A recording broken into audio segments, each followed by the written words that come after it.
Okay, we're going to take a look at the hidden point database inside of SA. When you get to it, going through user options, shows up right in here.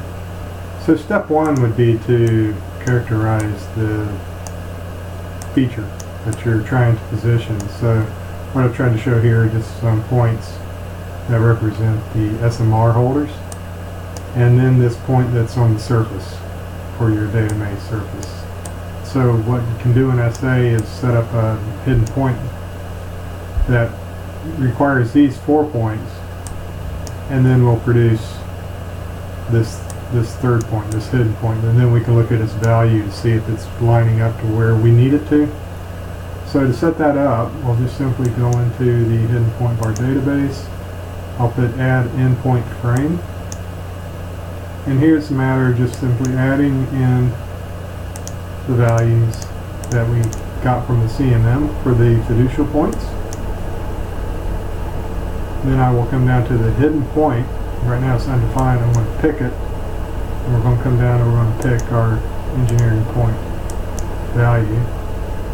And I can throw a fit tolerance on it and say that, you know, as I measure these points, I expect them to be of a certain fit, and then if they don't, then I know that something's distorted and I don't want to use it.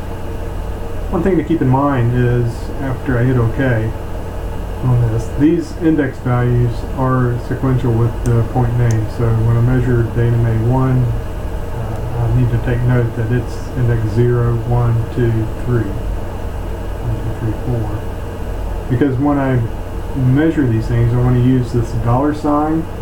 The first value is what index is the hidden point bar, and then underscore, and then what's the index number for the hidden point. These are hidden points as I'll measure them.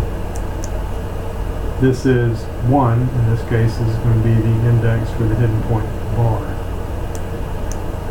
So now when I go to measure these things, I'm just simply going to come in and I'm going to measure my part, put the groups in there, and we name this whatever we need it to be. We'll just part A $sign index 1, which was the hidden point bar that I just created, and I'm going to measure index 0.0 for data maze 1 in this case. So I've got these things kind of hidden out in space, so I can simulate.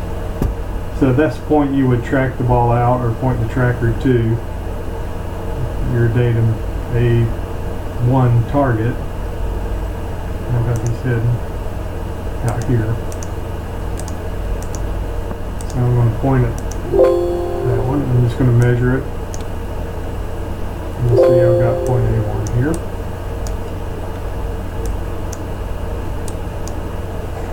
Point at 2.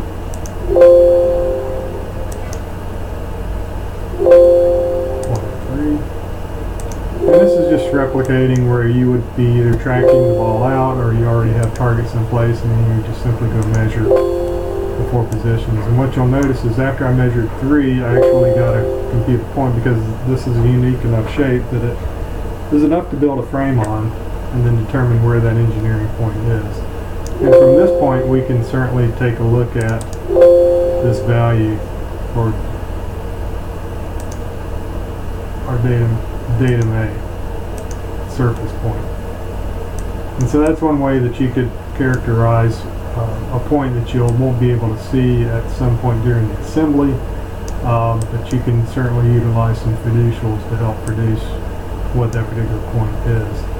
Another method that you could do in this case would be to create a copy of your CMM data, and in this case I just simply put a frame to represent kind of a normal surface for the data maze surface. And so I'll make a copy here. And once I have these in place, then it's a matter of just coming over and making sure that these 4 points are named the same to match up. And so instead of naming them part A $10, we would just simply make sure that I measure this as datum A, and datum underscore A underscore 1 underscore 2 underscore 3 underscore 4. I'll rename these.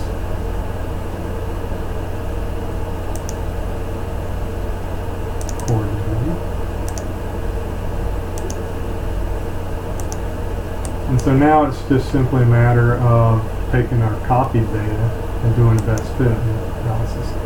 Best fit points to points. And in this case, my reference group is going to be my measurements on the assembly. And then I'm just going to come down and pick my fiducials that I want to keep somewhere that are sitting off in space. And I'll hit OK, get a reasonable fit, and I'll apply transformation. And this gives me an opportunity to move objects. So you saw the point group move. Maybe I want the engineering point. Maybe I want this data frame to come along as well. And so now I'm simply taking my measured data set and fit it into my measurements to get some sense of orientation for the data may surface. Both of these have their advantages in that I can certainly have something that gives me characterization of not only position but orientation. The value in the hidden point is now I can also come in and look at the coordinate uncertainty for my hidden point.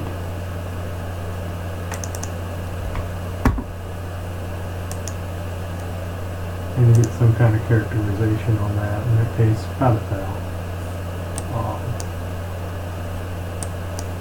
So advantages both ways.